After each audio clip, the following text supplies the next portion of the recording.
उस महापुरुष को वंदन करती हूँ, नमन करती हूँ, जिनकी बदौलत आज मैं महिला होकर के भी इस मान सम्मान को प्राप्त कर रही हूँ। मैं उस शख्स डॉक्टर भीमराव अंबेडकर को कोटि कोटि नमन करती हूँ कि आपने हम महिलाओं को भी देश की आजादी के साथ साथ पुरुषों की गुलामी से मुक्त करवा करके समानता का अधिकार दिया। पुनः एक बार सत सत वंदन, सत सत नमन। सभी सम्मानित मंच, बाहर से पधारे हुए मेरे प्यारे गांव के भाई और बहनें, प्यारे बच्चों, मेरा विद्वान स्टाफ और समस्त मेरे बच्चे, आप सबको मैं इस गणतंत्र की शुभकामना देती हूँ। परंतु मात्र शुभकामनाएं देने से काम नहीं चलने वाला है। बच्चे जल्दी बैठ जाएं शांति से।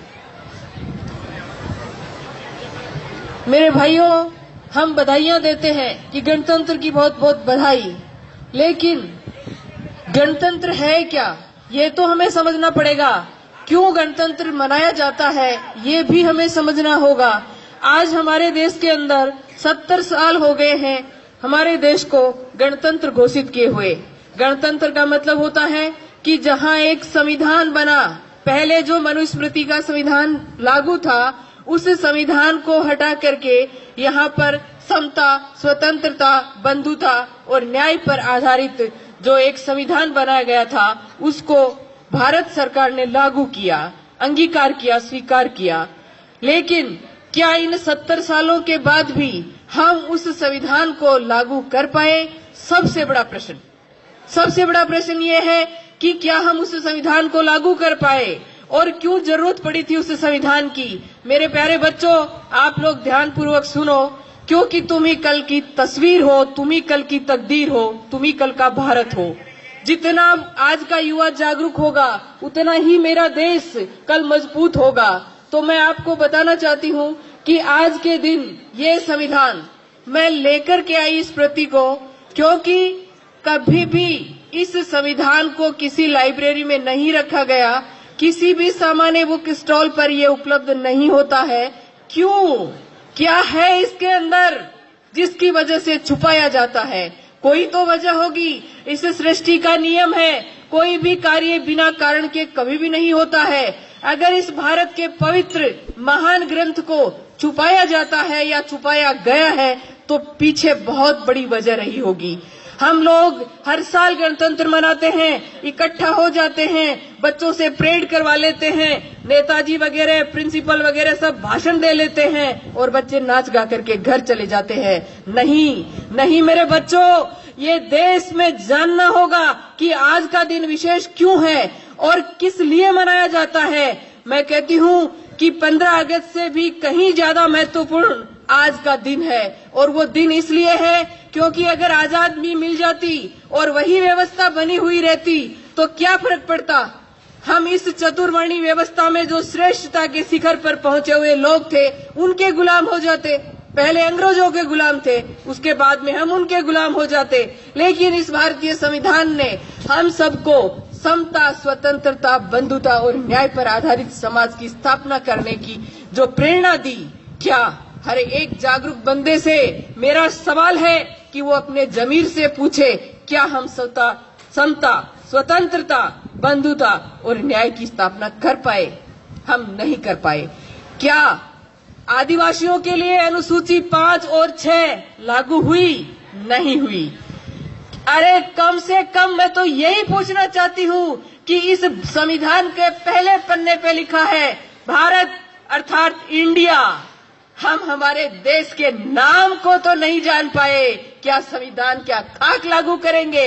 हम हमारे देश के नाम को नहीं जानते, हिंदुस्तान हिंदुस्तान करते रहते हैं, जबकि हमारा संविधान हमें कहता है कि इस देश का नाम भारत या इंडिया है। हम किस संविधान की, किस गणतंत्र की बात करते हैं? ये झूठे खोखले वादे हैं, और ये खोखले वादे इसलिए हैं क्योंकि भारत की जनता पप्पू है।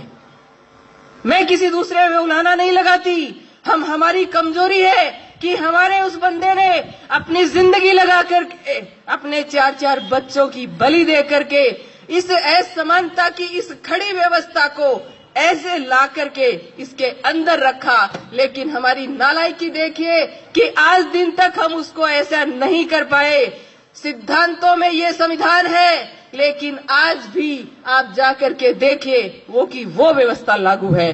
तो मेरे भाइयों, हमें मूल्यांकन करना होगा इस चीज का कि 70 साल बीत जाने के बाद भी क्या आर्टिकल 340 जो इस देश के महान संख्या वाले, जो बहुसंख्या वाले जो ओबीसी वर्ग है, उस ओबीसी का आर्टिकल 340 ओबीसी के लोगों को ही नहीं पता।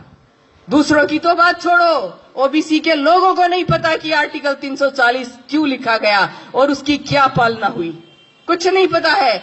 आर्टिकल 341 कुछ मिला, लेकिन आर्टिकल 342 एसटी के लिए कुछ नहीं मिला।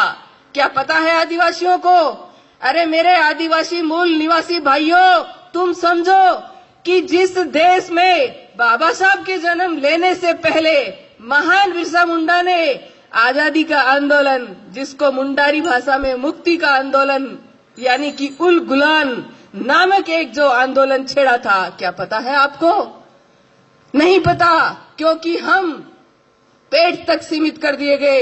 हमारी शिक्षा पद्धति, एक प्रिंसिपल होने के नाते मुझे शर्म आती है ये कहते हुए कि भारत की शिक्षा पद्धति विश्व की शिक्षा पद्धति में घटिया वाली में दूसरे नंबर पर है। ये हमारे लिए सोचने और शर्म करने की बात है कि भारत की शिक्षा पद्धति क्यों है दूसरे नंबर पर, जब हमारी अर्थव्यवस्था विश्व के विकसित देशों से टकरा रही है। तो हमारी शिक्षा पद्धति जो कि भारत के भविष्य का निर्माण करती है, उस भारत के भविष्य के साथ ऐसा मजाक क्यों ऐसा मजाक? ये समझना होगा और ये पढ़े लिखे लोगों को समझना होगा।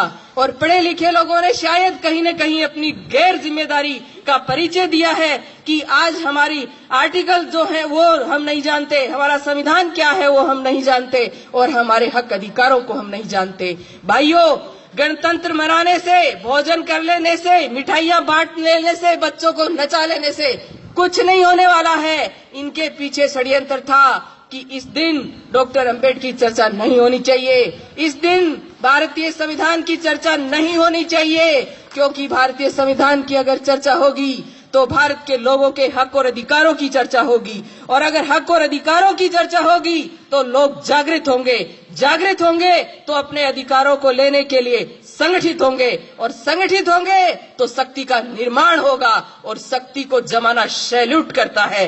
इसलिए हमारी शक्ति नहीं बन सके, हमारे लोग जानकारी नहीं हासिल कर सके, इसके लिए इस गणतंत्र का जो ये रूप, मुझे खुशी है इस बात से कि बच्चों को डांस भी करना चाहिए, बच्चों को बोलना भी चाहिए, लेकिन इस दिन सेमिनार, इस दिन वाद विवाद, इस दिन बड़ी बड़ी चर्चाएं, परिचर्चाएं, टीवी के ऊपर जो वो विवाद करते हैं, बैठ करके नॉन इश्यू को इश्यू बना करके जो बक बक करते रहते हैं, उन लोगों को वहां पर संविधान के आर्टिकलों पर चर्चा करनी चाहिए। ऐसा क्यों नहीं होता?